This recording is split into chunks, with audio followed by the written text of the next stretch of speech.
হে ভগৱান, মইনো তোমাৰ ওচৰত কি দুখ লগাইছিলোঁ। তুমি যে ইমান এটা ডাঙৰ বেমাৰ দিলা মোক। মই এইটো বেমাৰ লৈ কেনেকৈ জীয়াই থাকিম প্ৰভু, কেনেকৈ জীয়াই থাকিম। একেচোতেই মোক মাৰি নিব লাগিছিলে। এইবোৰ বেমাৰ দি পেলাই মোকনো কেলে কষ্ট দিছা প্ৰভু, কেলে কষ্ট দিছা। ঘৰখনৰ অৱস্থা পাতি এয়া, ছোৱালীজনীও সেই পঢ়ি শুনি ঘৰতে আছে, তেনেকৈ একো এটা কাম পোৱা নাই। তাৰ স্বত্তেও তুমি মোক ইমান এটা ডাঙৰ বেমাৰ কিয় দিলা প্ৰভু, কিয় দিলা বাৰু। ইমান এটা ডাঙৰ বেমাৰ দিয়াতকৈ মোক তুমি মাৰিয়ে নিব লাগিছিলে প্ৰভু, মাৰিয়ে নিব লাগিছিলে। এওঁ সেই দিন হাজিৰা কৰি ঘৰে ঘৰে ঘূৰি ফুৰে। এইকেইদিন ইমান কষ্ট হৈছে চলিবলৈ। তেওঁ তেনেকৈ কাম চাম একো পোৱাই নাই, আৰু কাম কৰিবলৈ মানুহবোৰে মাতে যদিও পইচাবোৰ লগতে দি নপঠিয়াই। এদিন দিব 200, এদিন দিব 100, এনেকৈ যেনে ঘৰখন চলিব পাৰে। তাৰ উপৰিও মোৰ দৰৱ পাতিবোৰ আছেই, আকৌ ডক্তৰক দেখাব পৰাই নাই এতিয়ালৈকে। গাঁৱত যোনখন হস্পিটেল আছে তাত কৈছে মই বোলে চহৰৰ ক'ৰবাত দেখাবগৈ লাগিব, তেতিয়াহে বোলে ভাল হ'ব। যদি দেখাব নোৱাৰোঁ মই হেনো বোলে এই পৃথিৱীৰ পৰা একেবাৰে যাবগৈ লাগিব। আৰু প্ৰভু, প্ৰভু কি কৰিছা তুমি মোৰ লগত, কি কৰিছা প্ৰভু। মোক এনেকৈ মাৰি নিনিবা প্ৰভু, মাৰি নিনিবা। মোৰ জীয়াই থাকিবলৈ বহুত ইচ্ছা আছে। ছোৱালীজনীক মানুহ বনাবই নোৱাৰিলোঁ, পঢ়াই শুনাই এতিয়া পঢ়ি শুনি শেষ হ'ল, ঘৰতে তাই এনেকৈ আছে, বেকাৰ হৈ পৰি আছে। প্ৰভু, ছোৱালীজনীও কিবা যদি গতি এটা লগা হ'লে অকণমান শান্তিত মৰিব পাৰিলোহেঁতেন। জোন, কি হ'ল? তুমি যে এনেকৈ মনটো মাৰি আছা? একো নাই হোৱা, এনেইহে মনটো কিবা ভাল লাগি থকা নাই। তুমি এনেকৈ কিয় দুখ কৰি থাকা বাৰু সদায় সদায়? মই কৈছোঁ নে তুমি দুখ নকৰিবা। তোমাৰ লগত মই আছোঁ, মাজনী আছে, তোমাক আমি একো হ'ব নিদিওঁ। আৰু আমাৰ লগত ভগৱান আছে নহয়, তুমি কেলৈ চিন্তা কৰিছানো? হেৰি, মোক কওকচোন, মইনো ইমান বেয়া মানুহ নাই। মোক ইমান বেয়া বেমাৰটো দিলে ভগৱানে, ইমান ডাঙৰ বেমাৰটো দিলে। মইনো কি দুখ কৰিছিলোঁ? মই কাৰো একো বেয়া চিন্তা নকৰোঁৱেই, সকলোকে সহায় কৰিবলৈ চেষ্টা কৰোঁ। কিন্তু ভগৱানে মনত কিয় এনেকুৱা কৰিলে? আৰু বোলে ধন টকা পইচা বোলে এসোপা মানে যে সেয়াও নহয়, যেন তেন ঘৰখন চলি আছে। কেতিয়াবা ভাত মুঠি খাবলৈকে পইচাবোৰ টনাটনি হয়। এতিয়া ইমান এটা ডাঙৰ বেমাৰ দিছে, কেনেকৈনো ভাল হ'ব। তাকে ভগৱানে কৈছে মোক একেবাৰে মাৰি নিলা কিয়, এনেকৈ আধা মৰানো কিয় কৰি থ'ব লাগে। সেয়া তুমি কিনো কথাবোৰ কোৱা নহয়। আৰু এনেকৈ তুমি সদায় সদায় কান্দি থাকিলে মানে হ'ব নেকি বাৰু কোৱাচোন? হা, তুমি যিমান দুৰ্বল হৈ পৰিবা বেমাৰে সিমান চল পাব। আৰু তুমি চিন্তা নকৰিবা, আমি মাজনী আৰু মই কিবা এটা নহয় কিবা এটা কৰি হ'লেও তোমাৰ চিকিৎসা কৰিমেই। আৰু তোমাৰ চিকিৎসা কৰিবলৈ ডক্তৰ আছে নহয়। ডক্তৰকনো কি লাগে, অকল পইচাহে লাগে। পইচা দিলে আজিকালি সকলো সম্ভৱ। তুমি চিন্তা নকৰিবা, আমি যেনেকৈ হ'লেও তোমাক সুস্থ কৰি আনিমেই। আৰু তুমি এনেকৈ যদি কান্দি থাকা, মাজনীয়ে বাৰু কি ভাবিব কোৱাচোন? আৰু তাই কিবা এটা কৰিবলৈ এতিয়া আগ্ৰহ কৰিছে অকণমান, আৰু তাই কিবা এটা পাব নহয়, তুমি চিন্তা নকৰিবা। আৰু এনেকৈ যদি তুমি কান্দি সদায় যদি ভাগি পৰি থাকা, তেতিয়াহ'লে মাজনীয়ে জানো কিবা এটা কৰিব পাৰিব? মোক কোৱাচোন তুমি। জীৱনত অইন নহ'লেও সেইটোৱে মোৰ বহুত ডাঙৰ আশাও, মাজনী যাতে ভাল কিবা কাম এটা পায়। আৰু দেখি ইমান কষ্টই মষ্টই পঢ়াই শুনাই তাক আজৰি কৰি থৈছিলোঁ। আৰু হিচাপ মতেতো আৰু অকণ পঢ়াব লাগিছিলেই, কিন্তু যেনে তেনে BA-টোকে পাছ কৰালোঁ। এতিয়া যদি তাই একো চাকৰি বাকৰি এটা নাপায়, যদি ঘৰতে বহি থাকে, কেনেকৈ হ'ব? আপোনাৰ দেখোন কষ্ট আৰু দুগুণহে বাঢ়িব। আপুনি অকলেহে ইনকাম কৰে, অকলে ইনকাম কৰি ঘৰখন চলাব লাগে। তাৰ উপৰিও মোৰ এয়া ভগৱানে বেমাৰ দিছে গাত। তাৰ উপৰিও গোটেই খৰচ পাতিবোৰ আপুনিয়ে ক'ব লাগে। অকল দিনটোত হাজিৰা কৰি পায়নো কেইটকা, সেইবোৰ লৈ বহুত চিন্তা হয়। মোৰ বহুত চিন্তা হয়, ভগৱানে এনেকুৱা বেমাৰ কেলে দিলে বাৰু মোৰ গাত। তুমি চিন্তা নকৰিবা জোন, ভগৱান আছে নহয়। আৰু ভগৱান ইমানো নিষ্ঠুৰ নহয় দিয়া, আমাক নিশ্চয় চকু মেলি চাব। আৰু চাবা, আমাৰ মাজনী এদিন ভাল কিবা এটা কাম কৰিবই তাই। অঁ দেউতা, তুমি হ'বা ইয়াতে আছা? অঁ মাজনী, কি হ'ল? তই মোক বিচাৰি আছিলি নেকি? অঁ দেউতা, তোমাক বিচাৰি ফুৰিছিলোঁ আকৌ। আৰু মা, দেউতা, তোমালোক দুয়োটাকে মোৰ এটা ভাল খবৰ দিব লগা আছে। মই কাইলৈৰ পৰা টিউশ্যন কৰিম, টিউশ্যন দুটা পাইছোঁ মই। অঁ হয় নেকি মাজনী? বৰ ভাল খবৰটো দিয়াই। হ'ব বাৰু দেচোন, দুটা তিনিটাকৈ টিউশ্যনটো প্ৰথমতে লওঁচোন, তাৰপিছত কিবা এটা কৰিবি আৰু লাহেকৈ। অঁ দেউতা, মা, তুমি চিন্তা নকৰিবা। মই কাইলৈৰ পৰা টিউশ্যন কৰিম নহয়। টিউশ্যন কৰি পেলাই মই যিকেইটকা পইচা পাওঁ, মই সেইকেইটকা গোটাই যাম। আৰু তোমাক আমি, দেউতা আৰু মই, চহৰৰ ভাল এখন চিকিৎসালয়ত চিকিৎসা কৰাম। তুমি অকণো চিন্তা নকৰিবা মা, তোমাক আমি সুস্থ কৰি তুলিম। মাজনীও, তহঁতি দুটাই মোক লৈ কিমান চিন্তা কৰিবি আৰু কিমান কষ্ট কৰিবি। বাপেতো দেখিছা নহয়, দিন হাজিৰা কৰি একেবাৰে শুকাইখিনা অৱস্থা নাই। এতিয়া তই যদি টিউশ্যন কৰিবলৈ ল, তেতিয়াহ'লে 2 এটকামান যদি ঘৰত দিবহি পাৰ, বাপেতো অকণমান সকাহ পাব মাজনী। অঁ মা, সেইকাৰণেতো মই কিবা এটা কৰিবলৈ বিচাৰি ফুৰিছোঁ। তুমি চিন্তা নকৰিবা। পিছে দেউতা, মা, তোমালোকে অকণমান ৰেষ্ট লোৱা। মই আজি ভাতকেইটা মই বনাওঁগৈ। অঁ ঠিক আছে বাৰু, যা মাজনী, আজি ভাতকেইটা তই বনাগৈ। দেহি সেই ছোৱালীজনীলে বৰ বেয়া লাগে মোৰ জীৱনত তাই সুখ অকণো নাপালে ইমান দুখীয়া ঘৰত জন্ম ল'লে সঁচাকৈ তাইক বিচৰা মতে আমি একোৱে দিব নোৱাৰিলোঁ তাকেও কিনো কৰিবা দুখীয়া ঘৰত জন্ম ল'লে তাইক আমি বিচৰা মতেনো ক'ত কি দিব পাৰিম পিছে ভগৱানক এটাই প্ৰাৰ্থনা কৰোঁ তাই যাতে পিছৰ জীৱনটো অকণমান সুখৰ হওক আৰু দেহি ছোৱালীজনী আৰু এইবোৰ কথা এতিয়া তুমি চিন্তা কৰি থাকিব নালাগে এতিয়া আৰু এটা কথা সদায় মনত ৰাখিবা ভগৱানে যি কৰে সদায় ভালৰ কাৰণেই কৰে আৰু তুমি এতিয়া অকণমান ৰেষ্ট লোৱা ময়ো সেই মুখ হাতকেইটা ধুই আহোঁগৈ ৰ'বা অঁ ঠিক আছে বাৰু যাওক টিউশ্যনটো কৰি অহা অকণমান দেৰি হ'ল আজি দেউতাও কামৰ পৰা অহা অকণমান দেৰি হ'ব বুলি কৈছিলে ঘৰলৈ সোনকালে যাবলৈ কৈছিলে কিন্তু এয়াহে পঢ়াওঁতে দেৰি হ'লগৈ পিছে 2টা টিউশ্যন পাইছোঁ বাৰু আৰু 2টামান পোৱা হ'লে অকণমান দেউতাই সকাহ পালেহেঁতেন পাই পইচাকেইটকাও বেছিকৈ পালোহেঁতেন নহয় বাৰু ইহঁতৰ পৰাই আৰম্ভ কৰোঁচোন আৰু মানুহবোৰে তেনেকৈ গমো পোৱা নাই নহয় যে মই টিউশ্যন কৰোঁ বুলি লাহে লাহে গম পালে মানে মোৰ ওচৰত চাগে টিউশ্যন দিয়াব আৰু অইনটো একো নাই খালি মাক অকণমান সুস্থ কৰি আনিব পাৰিলে হ'ল আৰু চহৰত আকৌ ডক্টৰৰ ওচৰত দেখাবলৈ বহুত পইচা লাগিব নহয় কিনো কৰোঁ জানো একো ভাবিয়ে পোৱা নাই বাৰু কিবা এটা কৰিব লাগিব এনেকৈ আমাৰ মুখ আগত মাৰ বেমাৰী দেহাটো চাই থাকিবলৈ মন নাই আৰু মই কিবা এটা কৰিব লাগিব ঐ পৰি কেনি যাওঁ তই এই ঘৰলৈকে যাওঁ কেনিনো যাবি পিছে তহঁতি কেনি যাওঁনো আমি এই এনেহে অকণমান ওলাই আহিছিলোঁ পিছে আজিকালি তই ক'ত থাক তোক যে একেবাৰে দেখা দেখি নাই দেই সঁচাকৈ পাই পৰি তই যে আজিকালি ঘৰৰ পৰা নোলোৱাই হ'লি আৰু কিনো কবি আৰু তহঁতৰ নিচিনা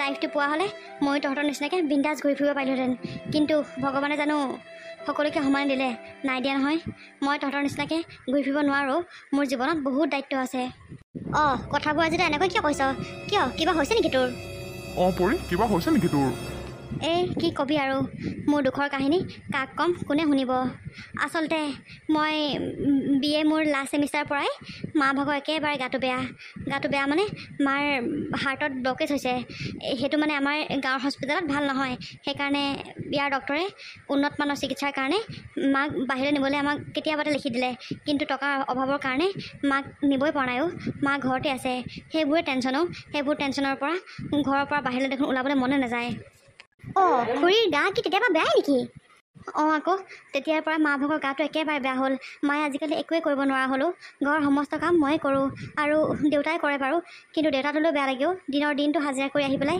ৰাতিনো ভাতকেইটা বনাবলৈ কেনেকৈ দিওঁ বাৰু সেইকাৰণে আজিকালি ময়ে ভাত বনাওঁ আৰু ঘৰৰ সকলোবোৰ কাম ময়ে কৰোঁ আজিকালি সেইকাৰণে আচলতে ওলাবলৈ সময় নাপাওঁ মই অঁ সঁচাকৈও পৰি তোৰ কথাবোৰ শুনি বৰ বেয়া লাগিলে পিছে এতিয়া তই কেনি গৈছিলি এই দিলীপ দাহঁতৰ ল'ৰা ছোৱালী 2টা টিউশ্যন কৰিবলৈ গৈছিলোঁ বোলো টিউশ্যন কৰি যদি মই 2 টকা ঘৰতে আনিব পাৰোঁ দেউতাই অকণমান সকাহ পাব সেই বুলিহে বোলো টিউশ্যনকে কৰোঁ বুলি ভাবিলোঁ পাই অঁ ভালে কৈছে বাৰু দে পৰি পিছে টিউশ্যন কৰি যেন তই পইচা গোটাব পাৰিবি আৰু টিউশ্যন কৰি পাবিনো কেইটকা খুৰীকনো এইকেইটকা পইচা কেনেকৈ তই বাহিৰলৈ চিকিৎসা কৰিবলৈ নিবি বাৰু লগাটোতো মোক এটা ভাল কামেই লাগিছিলে কিন্তু আমাৰ নিচিনা দুখীয়া মানুহক কোনেনো কাম দিব কাম নোপোৱালৈকে তাকে এটা 2টাকৈ টিউশ্যন কৰি যিকেইটকা পাওঁ সেইকেইটকাই গোটাই যাম বুলি ভাবিছোঁ আৰু ৰহ পৰি মই বাৰু তোক ডাঠিকৈ ক'ব নোৱাৰোঁ কিন্তু মই পাপাৰ লগত কথা পাতি চাম বাৰু যদি পাপাৰ অফিচৰ কোনোবা কিবা চিনাকি বা কোনোবা মানুহক যদি কৈ পেলাই তোক যদি সোমাই দিব পাৰে নহয় তেতিয়া তই অকণমান সকাহ পাবি যদি মই তাত সঁচাকৈ সোমাব পাৰোঁ মোৰ কাৰণে বহুত ভাল হ'ব অন্ততঃ মই মাৰ চিকিৎসাটো কৰিব পাৰিম পিছে তই পাৰ যদি পাপাৰ লগত কথাটো পাতি চাবিচোন বাৰু ঠিক আছে বাৰু দে মই পাতি চাম বাৰু পিছে পৰি ময়ো মোৰ দেউতাৰ লগত কথা পাতি চাম যদি তেওঁলোকৰ অফিচতো কিবা খালী থাকে তেতিয়াহ'লে তোক সোমাই দিব পাৰিব তাতে ঠিক আছে বাৰু দে তহঁতি 2টাই কথাটো পাতি চাবি য'তে হয় মই তাতে সোমাম মানে যি কাম হ'লেও মই কৰিবলৈ সাজু আছোঁ কাৰণ মোক এতিয়া টকাৰ বহুত প্ৰয়োজন হৈ আছে বুজিছোঁ বাৰু তই চিন্তা নকৰিবি আমি কিবা এটা কৰিম বাৰু পিছে তহঁত 2টা এতিয়া ৰচোন দেই মই ঘৰলৈ যাওঁ আচলতে মা ঘৰত অকলে আছে আজি সেই দেউতা কামৰ পৰা অহা অকণমান দেৰি হ'ব বুলি কৈছিলে মোক টিউশ্যনৰ পৰা আচলতে মোক সোনকালে মাতিছিলে কিন্তু টিউশ্যন কৰি অহা মোৰ অকণমান দেৰিয়ে হ'ল পিছে এতিয়া মই আহিছোঁ দে তহঁতি ঠিক আছে যা বাৰু যা বেচেৰীজনী কথাবোৰ শুনি সঁচাকৈ বেয়া লাগিলেও তাকে চাচোন আমি একে বয়সৰ ল'ৰা ছোৱালী আৰু একেলগে পঢ়িছিলোঁ তাই এতিয়া কি কৰি আছে আৰু আমি কি কৰি আছোঁ আমি ইমান বিন্দাছ ঘূৰি ফুৰিছোঁ কিন্তু তাই 1 টকা 2 টকা পইচাৰ কাৰণে হাবাথুৰি খাই ঘূৰি ফুৰিছে দেহি ভগৱান তাইক অকণমান সহায় কৰিবা আৰু তাই বহুত কষ্টত পাইছে সৰুৰ পৰাও সঁচাকৈও বেচেৰীজনী বহুত কষ্ট ডাঙৰ হৈছে আমাৰ চকুৰ আগতে ডাঙৰ হৈছে আমি সকলোবোৰ দেখিয়ে আছোঁ আৰু সঁচাকৈ ভগৱানেও মানে যাৰ ঘৰত একো নাই সিহঁতৰ ঘৰতে এনেকুৱা ধৰণৰ বেমাৰবোৰ দিব পাৰে সঁচাকৈ দেই, তাইৰ কথাবোৰ শুনি মোৰ সঁচাকৈ মনটো বৰ দুখ লাগিলেও। মই পাপাৰ লগত আজি গৈ কথা পাতিম, আৰু তয়ো তোৰ দেউতাৰ লগত কথা পাতি চাবি। য'তে হ'লেও তাইক সোমাই দিব পাৰিলে মানে তাই অকণমান সকাহ পাব, গম পাওঁনে? মই পাতিমগৈ বাৰু। এতিয়া পিছে আমি গৈ থাকোঁগৈ। অঁ ঠিক আছে, আহ। মাজনীও তই এনেকৈ দুখ কৰি নাথাকিবি আকৌ। এনেকৈ দুখ কৰি থাকিলে কি হ'ব বাৰু কচোন তই? নহয় অ' মা, বেলেগ একো দুখ নালাগে মোৰ। ভগৱানেনো ইমান এনেকুৱা বেমাৰটো মোৰ গাত কিয় দিব লাগে? মইনো কাক কি বাৰু দুখ লগালোঁ, কাক কি জগৰ লগালোঁ বাৰু? ভগৱানে যে মোক ইমান ডাঙৰ শাস্তিটো দিছে। আজিকালি বেমাৰ কাৰ গাত কি হয় কোনেও নাজানেও। এইবোৰ তই দুখ লগোৱা, কাৰোবাক শাস্তি দিয়া, সেইবোৰ কথালৈ নহয়। বেমাৰ হৈছে আৰু এতিয়া কৰিবিনো কি? আৰু এতিয়া তই এইবোৰ চিন্তা কৰি থাকিলে মানে তোৰ বেমাৰটো ভাল নহয়, গম পাওঁনে? আৰু বেমাৰটো ভাল কেনেকৈ হ'ব, কি কৰিব লাগিব, সেই বিষয়ে চিন্তা কৰা উচিত। এতিয়া তই এইবোৰ কথা ভাবি পেলাই মনটো দুখ কৰি নাথাকিবি। ছোৱালীজনীয়ে কি ভাবিব বাৰু কচোন? আৰু জোঁৱাইটোতো যিমান দিন পাৰে যেনেকৈ পাৰে কষ্ট কৰিছেই ন। তেওঁ বহুত কষ্ট কৰিছে মা, তেওঁ বহুত কষ্ট কৰিছে। আৰু ছোৱালীজনীও আজিৰ পৰা সেই টিউশ্যন ল'বলৈ গৈছে। নাজানো আৰু কেনেকৈ কি কৰিব পাৰে, কিন্তু দুয়োটাই মোক মৰিবলৈ কেতিয়াও এৰি দিব নোৱাৰে সিহঁতি মোক ডক্টৰৰ ঘৰলৈ নিহে আহিব, চাবিচোন মা তই। মই জানো অ' মাজনী, মই জানো। আৰু চিন্তা নকৰিবি, মই যিমান পাৰোঁ মই সহায় কৰিমেই। পিছে মা, ভাইটিয়ে মোৰ অসুখৰ কথা গম পায়নে নাপায়? গম মানে মাজনী গম পায় আৰু সি। জানো মা, তোমাৰ কথাটো কিয় লাগি ধৰিছে মই গম পাওঁ। ভাইটিয়ে মোক অকণো ভাল নাপায়। আগতে ভাল পাইছিলে যদিও এতিয়া ভাই বোৱাৰীজনী অহাৰ পিছৰ পৰা সি একেবাৰে মোৰ খবৰ নোলোৱাই হ'ল। মোৰ ঘৰত সি ভৰি দিবলৈকে নহা হ'ল। মোৰ ঘৰলৈ নহা আজি কিমান বছৰ হৈ গ'ল ঠিকান নাই। মোকটোতো বাৰু ভাল নাপায়, মোৰ ছোৱালীজনীকো ভাল নাপায় সি। নাজানো তাকনো মই কি ইমান জগৰ লগালোঁ, তাক মই কি ইমান দুখ দিলোঁ, গম নাপাওঁ আৰু মা। এনেকৈ জানো নিজৰ বায়েকক পাহৰি যাব পাৰে মা কচোন তই?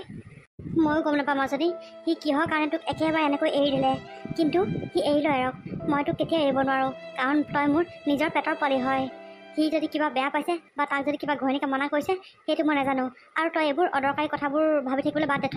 মই আহিছোঁ নহয়, মই আছোঁ নহয় তোৰ লগত, তই চিন্তা নকৰিবি। এই মাৰজনী জীয়াই থকালৈকে তোৰ লগত সদায় থাকিব। বুজিছোঁ মা, তুমি মোৰ লগত সদায় থাকিবা। কিন্তু তাৰ মনত নপৰিলেও মোৰ তালৈ বহুত মনত পৰেও, কাৰণ মোৰ নিজৰ ভাইটি অকল এটাই। সিও মোক এনেকৈ গা লেঙা দিলে। তাইক ইমান মৰম কৰিছিলোঁ, তাক মই ইমান কষ্ট ডাঙৰ কৰিছিলোঁ মা। মই নিজে নাখায়ো তাক খুৱাইছিলোঁ, মই নিজে ভালকৈ নপঢ়িও তাক পঢ়াইছিলোঁ। কিন্তু এতিয়া সি এটা ভাল কাম কৰে, ভাল চাকৰি কৰে, সি ভাল দৰমহাও পায়। কিন্তু এতিয়া মোৰ এনেকুৱা অৱস্থাত সি একেবাৰে মোক পাহৰি পেলালেও মা, একেবাৰে পাহৰি পেলালে। এইবোৰ কথাও মোক একেবাৰে খুলি খাইছেও, এইবোৰ কথাও মোক খুলি খাইছে মা। সেই এজনী এইবোৰ কথা বাদ দে, এইবোৰ তই পাহৰি পেলা। সিয়ে যেতিয়া তোক ইমান মৰম কৰাৰ পিছতো মনত নেপেলোৱা হ'ল, তোৰ তাৰ কথা ভাবি থাকিবলৈ কি দৰকাৰ? হ'লেও মা, মোৰ নিজৰ ভাইটি বুলিবলৈ অকল এটাই আছে, অকল সিয়ে আছে। আৰু সিও এতিয়া মোক এনেকুৱা কৰিলে মা, কৰিলে। অঁ আইতা, কেতিয়া আহিলা তুমি? অঁ মাজনী, অকণমান দেৰি হ'ল পাই অহা। পিছে তই ক'ৰবাত বোলে টিউশ্যন ল'বলৈ গৈছ? অঁ আইতা, এই দিলীপদাৰ ল'ৰা ছোৱালীহঁতক টিউশ্যন ল'বলৈ গৈছিলোঁ আজিৰ পৰা। পিছে মই অহা অকণমান দেৰি হ'ল। মা, তোমাৰ কিবা খাবলৈ মন গৈছে নেকি? নাই মাজনী, একো খাবলৈ মন যোৱা নাই মোৰ। দুপৰীয়া ভাতকেইটাতো দি থৈ গৈছিলিহে। পিছে আইতাহে একো খোৱা নাই, অথনিতে আহিলে। ময়ো সেই একো বনাবলৈ যাবলৈ তেনেকৈ পৰাই নাই। তই আইতাক কিবা এটা বনাই দিছিল মাজনী খাবলৈকে। অঁ হয় নেকি? আইতা ৰ'বা, মই তোমাৰ কাৰণে কিবা এটা বনাই আনোগৈ। নালাগে অ' মাজনী, তই সেই টিউশ্যন কৰি পেলাই আহিছহে, তোৰ জানো ভাগৰ লগা নাই? এতিয়া একো বনাব নালাগে দে। আৰু মই এনেও ভাতকেইটা খাই ওলাই আহিছিলোঁ, এতিয়া একো খাবলৈ মনে যোৱা নাই। ৰ'বা আকৌ আইতা, চাহ অকণ খাবা। তুমি আজি ইমান দিনৰ মূৰত আমাৰ ঘৰলৈ আহিছা। ৰ'বা, সুদামুখে মই তোমাক কেতিয়াও নপঠিয়াওঁ। যা মাজনী, চাহ অকণকৈ বনাই দিকে যা। কি আছে কি নাই তেনেকৈ দিবি আৰু আইতাক। অঁ হ'ব দিয়া মা, মই বনাওঁগৈ। ছোৱালীজনী টিউশ্যন কৰি পেলাই আহিছেহে ভাগৰে জোগৰে, তইনো আকৌ চাহখন বনাবলৈ কিয় পঠিয়াব লাগে বাৰু? একো নহয় মা, চাহখন খাই যাবি আকৌ। তই কি সুদামুখে যাবি নে আমাৰ ঘৰৰ পৰা? হ'ব বাৰু দে, চাহখন খায়ে যাম। পিছে মাজনী, তোক মই আকৌ কৈছোঁ, এইবোৰ কথা চিন্তা কৰি একেবাৰে নাথাকিবি। ভগৱান আছে নহয়, তই অকণো চিন্তা নকৰিবি, মই কৈছোঁ নহয়। সোনকালে ভাতকেইটা বনাই মাক দিব পাৰিলে চিন্তা নাই আৰু। দেউতা আৰু মই লাহে লাহে খাই থাকিম বাৰু। বহুত দিন হ'ল মাছ মাংস খাবলৈ পোৱা নাই, আৰু মাকো তেনেকৈ মাছ মাংস একো এটা খুৱাব পৰা নাই, আনকি ডিম এটাও খুৱাব পৰা নাই। একো নাই আৰু দে, দেখিছোঁৱে দেউতাই কিমান কষ্ট কৰিছে। আৰু মাছ মাংস কিনি পইচাকেইটকা এনেই খৰচ কৰাতকৈ বেলেগ কামতে খৰচ কৰিব পাৰিম। তাতকৈ মই টিউশ্যনৰ পইচা যেতিয়া পাম তেতিয়া আৰু মাংস অকণ আনি বা মাছ অকণ আনি খাম আৰু ধুনীয়াকৈ। আকৌ মই মাছ মাংসৰ কাৰণে দেউতাক প্ৰেছাৰ দিব নোৱাৰোঁ দেই। মাজনী তই ভাত বনালি পাই? অঁ দেউতা, ভাতটো বনাই দিলোঁ। তুমি অহা আজি ইমান দেৰি হ'লনে? অঁ মাজনী, কেলৈ কোৱা নাই জানো আজি অকণমান অহা দেৰি হ'ব বুলি। পিছে তই ঘৰলৈ সোনকালে আহিলি নে দেৰিকৈ আহিলি? মই সোনকালে আহিলোঁ দেউতা, আৰু আজি আমাৰ ঘৰলৈ আইতা আহিছিলে নহয়। অঁ মা আহিছিলে নেকি? অঁ দেউতা, আইতা আহিছিলে আৰু মাৰ লগত অকণমান কথা চথা পাতি পেলাই গ'লগৈ আৰু মই কৈছিলোঁ থাকিবলৈ, তেওঁ আকৌ থাকিবলৈ ইচ্ছা নকৰিলে। আকৌ ঘৰত আকৌ মামা মামী আৰু পোৱালিটো আছে নহয়, সিহঁতক আকৌ অকলে এৰি থৈ মন নকৰিলে, সেইটো কাৰণে গ'লগৈ।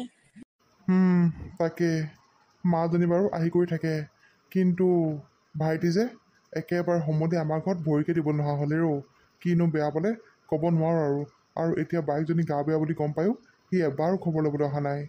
বাদ দিয়া দেউতা, মামাই যেতিয়া আমাৰ খবৰ নলয় আমিনো মামাহঁতৰ কথা পাতিবলৈ কি দৰকাৰ। হ'ব দিয়া আৰু, মামাই যেতিয়া আহিব লাগে বুলি ভবা নাই, আমি জানো মামাৰ কথা চিন্তা কৰি থাকিলে কিবা হ'ব? একো নহয় বাৰু, হ'লেও মাজনী মাৰে এই মমাৰৰ কাৰণে ধেমালিখিনি কষ্ট কৰা নাছিলে আগতে, সেইবোৰ বাৰু তই গম নাপাওঁ। কিন্তু এতিয়া মাৰ ইমান ডাঙৰ বিপদৰ সময়ত সি এপাক হ'লেও আহিব লাগিছিলে কিন্তু। আৰু তাতে তাৰ ইমান টকা পইচা আছে, ইমান ভাল চাকৰি কৰে সি বাৰু বাইকজনীকলৈ খবৰ এটা ল'বলৈ আহিব পৰা নাইনে?